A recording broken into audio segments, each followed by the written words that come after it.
Welcome to सरमैनिक classes.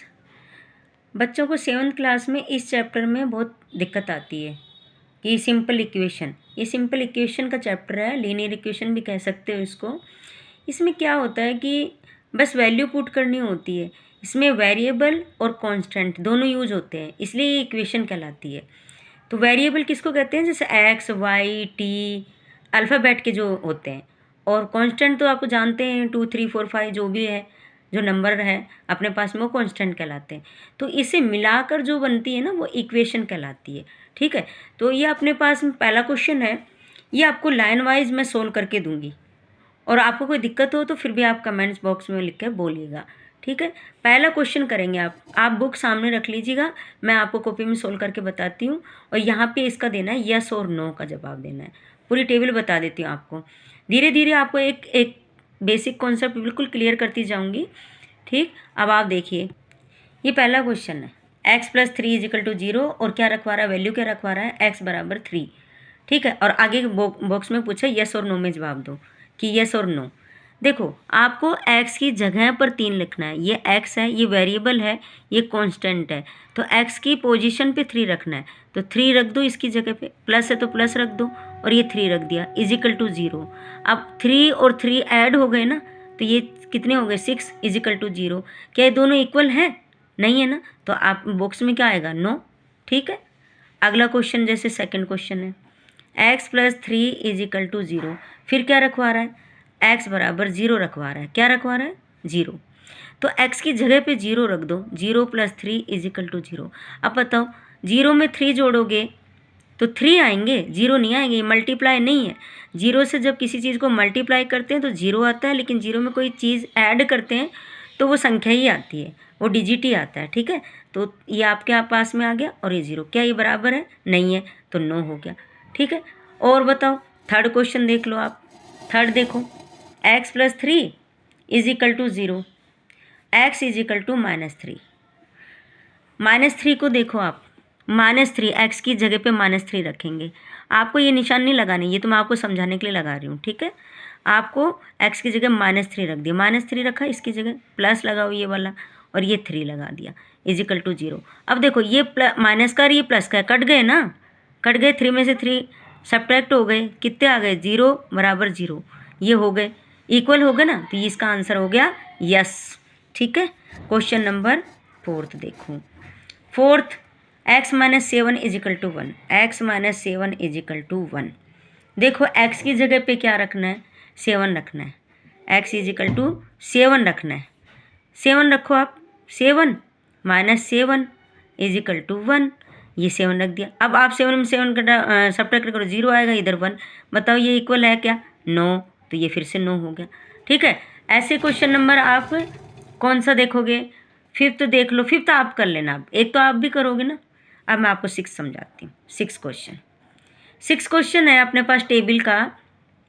5x = 25।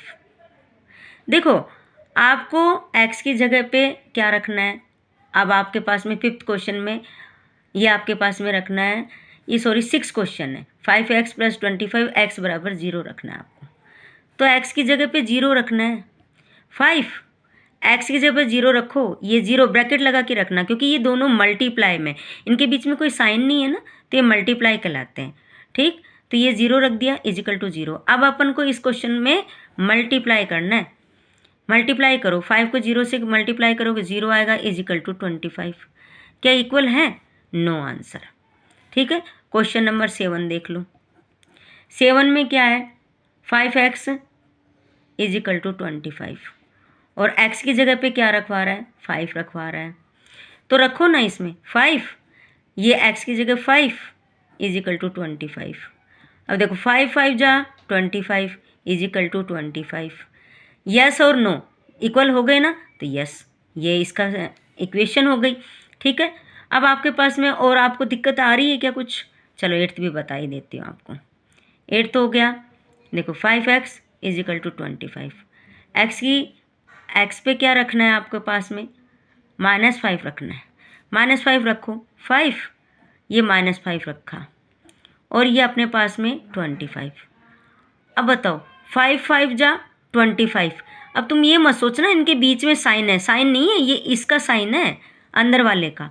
ये दोनों multiply हैं, 5 5 जो 25 और माइनस के 25 आएंगे, क्योंकि आपको पता है ना, ये पता ही होगा आपको, प्लस इंटू प्लस को मल्टीप्लाई करेंगे तो प्लस आएगा, माइनस इंटू माइनस को भी मल्टीप्लाई करेंगे तो भी प्लस आएगा। लेकिन अगर एक माइनस और एक प्लस है, एक माइनस और एक प्लस को मल्टीप्लाई करेंगे तो हमेशा माइनस आएगा।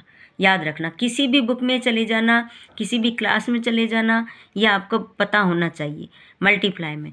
तो ये हो गया 25। अब दोनों इक्वल नहीं है ना, तो नो आंसर होना चाहिए ना इसका। ठीक, अब आपको मल्टीप्लाई वाला भी आ गया, ये वाले भी आ गए। अब आपको डिवाइड वाले सिखा देती हूँ। क्वेश्चन नंबर आप देखो 9th देखो, m/3 है इजिकल टू 2 है नहीं। अब आपके पास में क्या है, m इजिकल टू, ये अपने पास में आ गए क्वेश्चन, m इजिकल टू आपको रखना है -6। भाई 6 रखो यहाँ पे, माइनस के 6 m की जगह पर। आपको तो -6 ऊपर रखना है, नीचे तो 3 चल रहा है, इजिकल टू 2। अब आप इसे कट कर सकते हो ना, कितना आएगा, माइनस का 2 इजिकल टू 2। क्या ये इक्वल है, नहीं है, तो नो आंसर। ठीक है, अब आपके पास में 10 वाला और बता देती हूँ। 10 m/3 इजिकल टू 2 और m इजिकल टू 0 रखना है अपन को। तो क्या रखना है, 0 रखो, 0/3 इजिकल टू, ठीक है, 2। तो 0 में कभी भी किसी का डिवाइड करते हैं ना तो 0 ही आएगा, और ये 2। बताओ ये दोनों इक्वल हैं क्या, नहीं है ना, तो ये नो आंसर हो गया। ये लो आपका question number first completed table वाला। अब इसमें कोई दिक्कत नहीं होनी चाहिए, अगर है तो भी आप लिख के बताइए, और पसंद आया तो लाइक सब्सक्राइब एंड शेयर ज़रूर करें। Thank you.